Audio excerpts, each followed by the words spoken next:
तो स्वागत है तुम्हें बैटल थ्रू द हेवंस के एक और नए वीडियो के अंदर। तो पिछला एपिसोड में हमने देखा था जियावियन थर्ड कमांडर यंग हाउ को काफी बुरी तरीके से कुटाई किया था, जिसके बाद वहां पर सेकंड कमांडर लिंजी भी आ चुका था और उसने आते ही जियावियन से कहा था, जियावियन मैं भी तुमसे एक फाइटिंग मैच करना चाहता हूँ। जियावियन भी इस मैच के लिए एग्री हुआ था और फिर ये दोनों जब एक दूसरे के साथ फाइट करने के लिए रेडी होता है तभी वहां पर एल्डर गुजुन आकर इन दोनों के बीच में फाइट शुरू होने से पहले उस फाइट को रुकवा दिया था। उसके बाद जियावियन एक लड़की से मिला था और उसने मास्टर याओलाओ की बात याद करते हुए समझ गया था कि ये लड़की एंशिएंट यान क्लैन के मेंबर है और यहाँ पर वो एपिसोड खत्म हो गया था। अब आगे का एपिसोड बिल्कुल वहीं से शुरू होता है जहाँ पर जियावियन और वो लाल कपड़ा पहना हुआ लड़की एक दूसरे की तरफ देखते हैं, लेकिन तभी जियावियन के हेवनली फ्लेम से एक अजीब सा सेंसेशन होता है और जियावियन के हेवनली फ्लेम से इस तरीके का सेंसेशन तभी होता है जब उसके सामने किसी के पास दूसरा कोई हेवनली फ्लेम हो। जियावियन भी इस बात को काफी अच्छी तरीके से जानते थे, इसलिए उसने अगले ही पल अपने सोल पावर से उस लड़की के हेवनली फ्लेम को ऑब्जर्व करने की कोशिश करते हैं और इसके ऑपोजिट वो लड़की भी जियावियन के हेवनली फ्लेम को ऑब्जर्व कर रहा था। और ये दोनों जब एक दूसरे का हेवनली फ्लेम ऑब्जर्व कर रहा था तभी आसपास के एटमोस्फेयर का टेम्परेचर काफी ज्यादा गर्म हो जाते हैं, लेकिन ये ऑब्जर्वेशन ज्यादा देर नहीं चलता है क्योंकि अगले ही पल जियावियन झटका खाकर कुछ कदम पीछे आने के साथ काफी ज्यादा हैरान हो जाते हैं और फिर उसने इसे हैरानी में कहता है, इस लड़की के पास कौन सी हेवनली फ्लेम है जो मेरे हेवनली फ्लेम से भी ज्यादा पावरफुल है। जियावियन जब ये सोच रहा था तभी लिटिल फेरी डॉक्टर उसके पास आकर कहता है, क्या प्रॉब्लम है।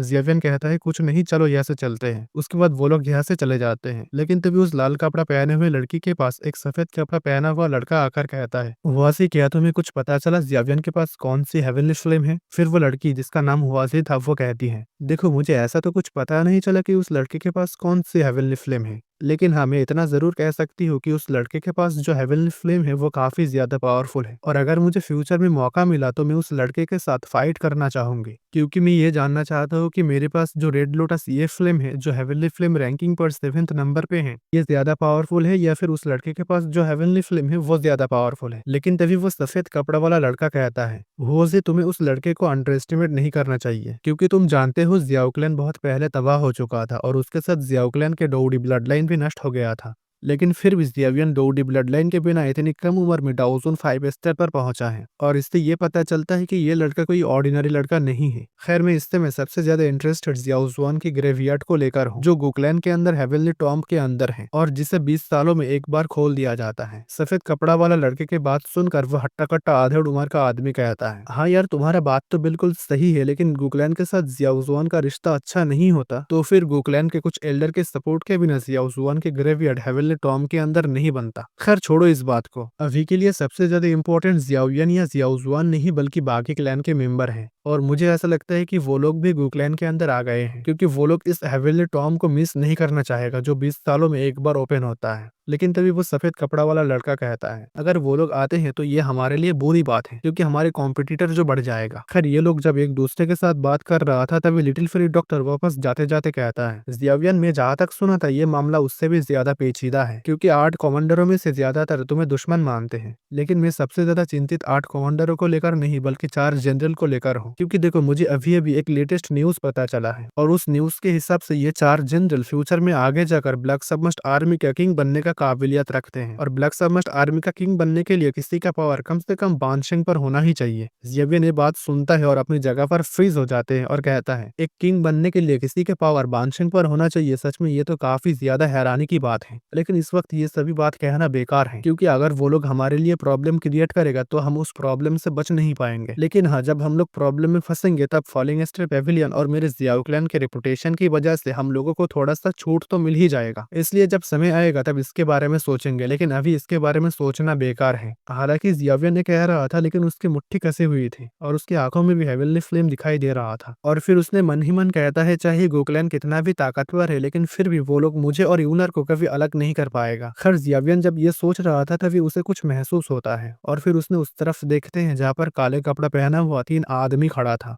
लिटिल फेरी डॉक्टर और बाकी दोनों भी उन तीनों को नोटिस कर लिया था, लेकिन तभी उस तीनों आदमी से एक जो उन सभी का लीडर था उसने कहता है, क्या तुम ही हो जियाओ क्लैन से वो जियावियन। जियावियन इस बात को सुनता है और वो समझ जाते हैं कि ये आवाज किसी बूढ़ा आदमी का नहीं था। बल्कि ये आवाज किससे कम उम्र का लड़के का था। फिर जियावियन कहता है, कौन हो तुम और यहाँ पर क्यों आए हो? जियावियन की बात सुनकर वो काले कपड़ा पहना हुआ लड़का खतरनाक तरीके से हंसते हैं और कहता है, मुझे लगा नहीं था कि तुम हम लोगों को पहचानोगे नहीं, बल्कि मुझे तो यह लगा था कि तुम हम लोगों को देखने भर में ही पहचान जाओगे। जियावियन इस बात को सुनकर सोच में पड़ जाते हैं और थोड़ी देर बाद उसे कुछ याद आते हैं और वो काफी ज्यादा हैरान हो जाते हैं और उसने इसी हैरानी में कहता है, क्या तुम लोग हॉल ऑफ सोल से आए हो? इस बात को सुनकर वो काले कपड़ा पहना हुआ लड़का कहता है, तुम्हारा गेस तो सही है, लेकिन अच्छा यही होगा कि तुम हम लोगों को हॉल ऑफ सोल के बजाय हुन क्लैन के मेंबर कहो। इस बात को सुनने के बाद जियावियन के एक्सप्रेशन बदल जाते हैं और वो लड़ने के लिए तैयार होता है, लेकिन तभी वो काले कपड़ा पहना हुआ लड़का कहता है, मेरे साथ फाइट करने की कोई जरूरत नहीं है, क्योंकि मैं तुम्हें यहाँ पर पकड़ने के लिए नहीं आया हूँ। वो तो मेरे होन क्लैन के किसी और का काम है। मैं तो बस ये देखने आया था कि जियाओ क्लैन, जिसे मेरा होन क्लैन ने तबाह कर दिया था, अब उसका हालत कैसा है। लेकिन तभी लिटिल फेरी डॉक्टर कहती है, मेरे ख्याल से जो तुम देखने के लिए आए हो वो तुम देख चुके हो, इसलिए अब भागो यहाँ से। ये कहकर लिटिल फेरी डॉक्टर अपने पॉइजन डाउकी से एक स्वॉर्ड बनाकर उस आदमी के ऊपर अटैक कर देता है और उस आदमी को जैसे ही वो अटैक लगने वाला होता है तभी उसके पीछे से वो दोनों आदमी आगे आते हैं। उसके बाद उन दोनों ने खतरनाक जंजीरें बाहर निकल कर लिटिल फेरी डॉक्टर के उस अटैक को नष्ट कर देता है। उसके बाद वो आदमी जो पहले जियावियन से बात कर रहा था उसने कहता है, जियावियन मैं तुमसे फाइट करने के लिए नहीं आया हूँ, बस मैं तुम्हें एक एडवाइस देने के लिए आया हूँ। अगर तुम मेरे होन क्लैन के खिलाफ जाते हो तो ये तुम्हारे लिए बिल्कुल भी अच्छा नहीं होगा। लेकिन जियावियन कहता है, तुम फिक्र मत करो, आज नहीं तो कल तुम्हें इस बात का पछतावा जरूर होगा। फिर वो काले कपड़ा पहना हुआ लड़का कहता है, मैं सच में उस दिन का इंतजार करूंगा, लेकिन मुझे ऐसा लगता है कि तुम्हारे अंत भी तुम्हारे एंसेस्टर्स याओजुआन की तरह ही होगा। और मेरे नाम याद रखना, मेरा नाम है हुनिया। और मैं तुमसे एक बात बताना तो भूल ही गया, उस समय जियाओजुआन को जिन लोगों ने काफी बुरी तरीके से घायल किया था उनमें से एक मेरा एंसेस्टर था, और इस समय तुम्हें जो जान से मारेगा लगता है वो पर्सन मैं ही हूँ। ये बोलकर उस लड़के के साथ उन दोनों आदमी भी इस जगह से धीरे धीरे गायब हो जाते हैं, जिसे देखकर जियावियन कुछ भी नहीं कहता है और फिर उसने अपने कमरे की तरफ बढ़ने लगते हैं। लेकिन उसने मन ही मन कहता है, हुनिया गलती से भी तू मुझे हेवनली टॉम के अंदर मत मिलना, क्योंकि उस जगह पर मेरे एंसेस्टर जियाओजुआन के ग्रेवयार्ड है, इसलिए मैं तुझे उस जगह पर कंपनसेशन के तौर पर जान से मार डालूंगा।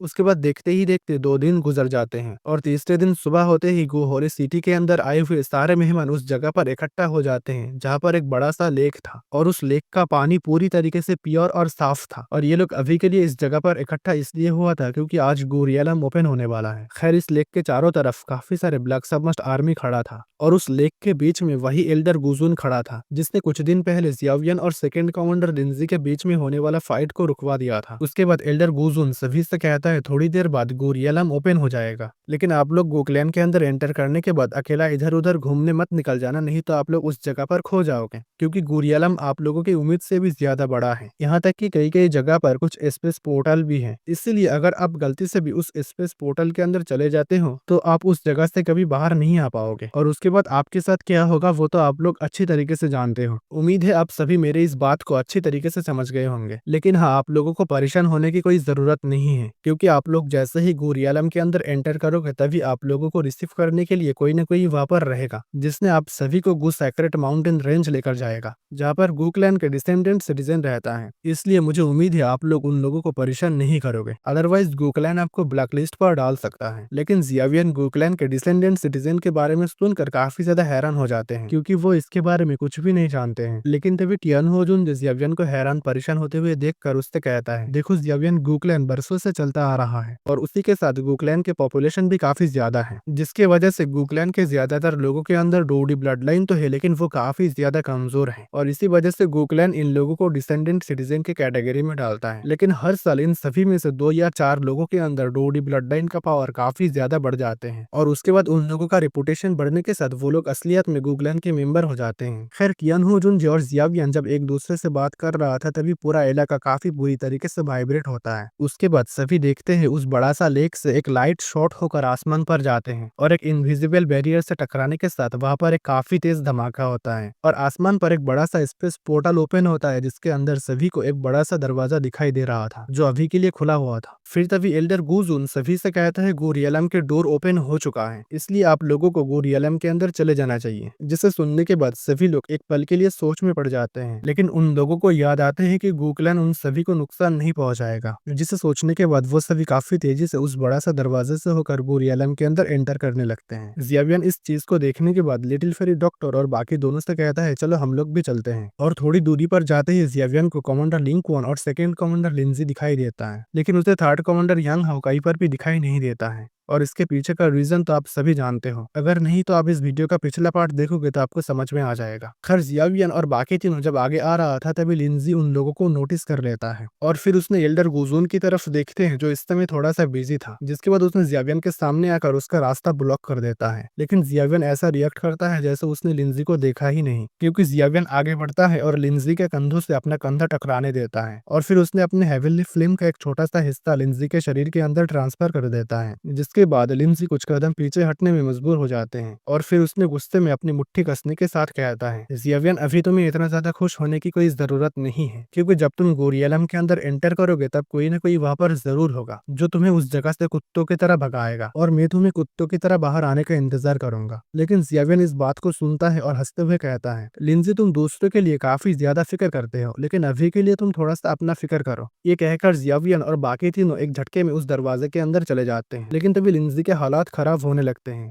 और उसने सभी ब्लैक सबमर्ज्ड आर्मी के सामने अपने मुंह से काफी सारे खून उगल देता है। उसके बाद उसने अपने डोकी का इस्तेमाल करके उस हेवनली फ्लेम का छोटा सा हिस्सा को अपने बॉडी से बाहर निकाल देता है। फिर लिंजी गुस्से में कहता है लड़के मैं तुझे अंडर एस्टिमेट कर चुका हूँ, लेकिन ये गोकलैन है जहाँ तो अपनी मर्जी से काम नहीं कर पाएगा, क्योंकि गोरियलम के अंदर ऐसा कोई ना कोई जरूर होगा जो तेरे से फाइट करेगा और तुझे हराएगा भी, और मैं तेरे लिए तब तक इंतजार करूंगा जब तक तू गोरियलम के अंदर से कुत्तों की तरह बाहर ना आ जाता। और यंग मिस कोई ऐसी लड़की नहीं है जो तेरे जैसे कोई नीच लड़का उसे पा सके। तो यहाँ पर इस वीडियो को खत्म करते हैं और अगले वीडियो में जियावियन फर्स्ट टाइम याओ क्लैन के मेंबर्स से मिलेगा और उसके बाद जियावियन ब्लैक सबमर्ज्ड आर्मी का फर्स्ट कमांडर से भी मिलेगा। तो वो वीडियो भी काफी ज्यादा इंटरेस्टिंग होने वाला है। तो इस वीडियो को यहाँ पर खत्म करते हैं। अगर आपको आज की ये वीडियो पसंद आए हैं तो इस वीडियो को एक लाइक जरूर कर देना, और आप अगर इस चैनल पर नए हो तो इस चैनल को सब्सक्राइब करके रखना ताकि इस चैनल पर आने वाले सारे वीडियो का नोटिफिकेशन आपको जल्द से जल्द मिल जाए। तो मैं मिलता हूँ आप लोगों के साथ एक नया वीडियो लेकर।